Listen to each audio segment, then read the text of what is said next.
तर या सगळ्या सविस्तर घडामोडींचा आढावा सुरूच राहील। उर्वरित काही महत्त्वाच्या बातम्यांचा वेगवान आढावा आता घेऊयात।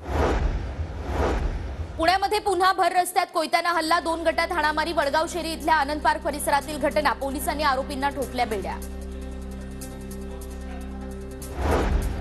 साताऱ्याच्या कमानी हौद परिसरात मध्यरात्रीच्या सुमारास एकावर गोळीबाराचा प्रयत्न, संशयित आरोपी पोलिसांच्या ताब्यात। गोळीबाराचं कारण अस्पष्ट, पोलिसांकडून तपास सुरू।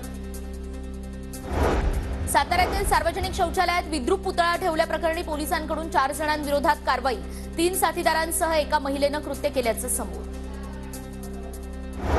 बुलढाण्यातील कोविड रुग्णालयात दारूचा अड्डा, पत्ते आणि सिगारेटसह रुग्णालयात दारूच्या पार्ट्या, आरोग्य विभागाचा गलथान कारभार चव्हाट्यावर।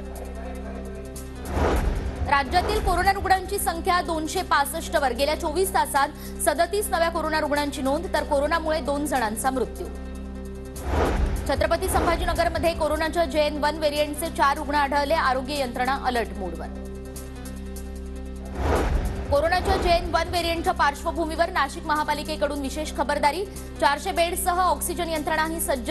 महापालिकेच्या बिटको आणि झाकीर हुसेन रुग्णालयामध्ये तपासण्या सुरू। PhD साठी 10 जानेवारीला फेरपरीक्षा, बार्टी, सारथी आणि महाज्योतीच्या माध्यमातून घेण्यात आलेल्या परीक्षेत गोंधळ झाल्यानं परीक्षा रद्द करण्याचा निर्णय। पुणे विद्यापीठाच्या सेट विभागाकडून फेरपरीक्षा होणार। राज्यातील तलाठी भरतीचा जानेवारीपर्यंत निकाल लागणार, 8 लाख उमेदवार निकालाच्या प्रतीक्षेत। तलाठी भरतीच्या परीक्षेवर 16,000 जणांचा आक्षेप।